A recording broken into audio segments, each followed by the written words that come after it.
Türk Güneş'in teyzeler.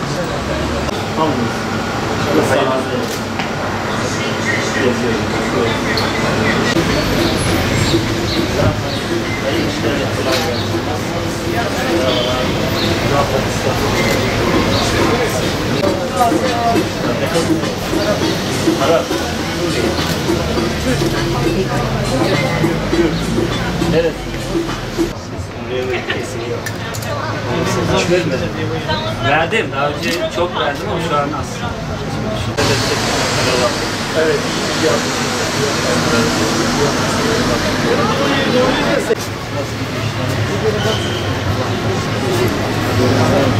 Bayramın etkisi var mı?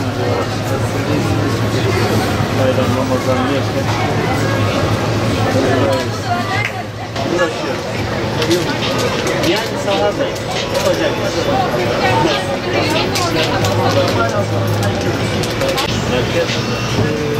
Merkeze bağlı bir bölüm kenarında, Çakıbey köyünde.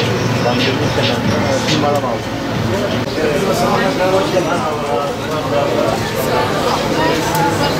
Merhaba, nasılsınız? İyisiniz? Neler geldi? Kızlar takayım mı? Kaçacak biz. Şimdi yukarı çıkıyor biz geldik. Şimdi. Yaptım. Çaplıya hiç.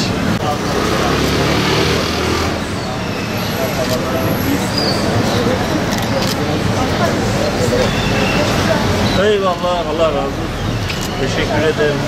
İnşallah, inşallah. Antep'in neresini tavsiye edersin? Her tarafı gezelim. Her tarafı gezelim. Onu da koyalım. Galiba içerisindeyim, dışarı. Öyle mi? İçeride gördüm. Allah kolaylık versin. Daha bir cümle. Aleyküm selam. Kolay gelsin. Aleyküm selam. Kolay gelsin. Afiyet olsun. Nasılsınız? Nasıl gidiyor işleriniz? Piyasada bir durgunluk var. Ramazan sonu. Evet. Bu normal durum varsa bile verelim. Gençlik maddeler sürekli değişiyor. Her şey sürekli zam geliyor. Yani üründe bir istikrar yok. Piyasada bir istikrar yok. Bugün alıyorsun, sabah atıyorum 15 lira, yarın oluyor 20 lira, 18 lira. Hani böyle bir denge olsa bir politika bir şey izleseniz tamam. Ama yok yani. Hani piyasada bir dengesizlik var. Fırsatçılık var mı? Fırsatçılık her yerde var. Bizim insanımızın biliyorsun doğasında var yani. Hani bir yerden tuttun mu geride kalan bir şey düşünmüyor. Ağamın cümlemizde. Göçmen mi? Allah. Evet, ben gerçekten. Artık tanıyoruz böyle uzaktan. Evet. Yaş kaç söylemezsin. 83. Maşallah. Kimseye söylemezsin. Tamam söyle. Patrona gönderelim. Sürekli sahada olmaya çalışıyoruz. Parti olarak seçim öncesi, seçim sonrası çok fark etmiyor bizim için. Nihayetinde hep parti kurulduğu günden bu zamana kadar hep şunu ifade ettik. Hiçbir zaman seçim partisi olmayacağız. Seçimden seçime sahaya inen değil, her daim sahada olacağımızı, milletin sadece oylarına değil, yüreklerine, gönüllerine talip olduğumuzu ifade ettik. Bunun da gereğini yerine getirmeye çalışıyoruz. Bugün Zeytinburnu esnafını ziyaret ettik. Genel anlamda bayram sonrası işlerin çok fazla açılmadığı noktasında da genel anlamda esnafın bir ifadesi vardı. Yani çok fazla işlerin iyi olmadığından, işlerin durgunluğundan şikayetçiydiler. Yani şu bir hakikat, ülkenin içinde bulunduğu ekonomik anlamdaki sıkıntılar devam ediyor.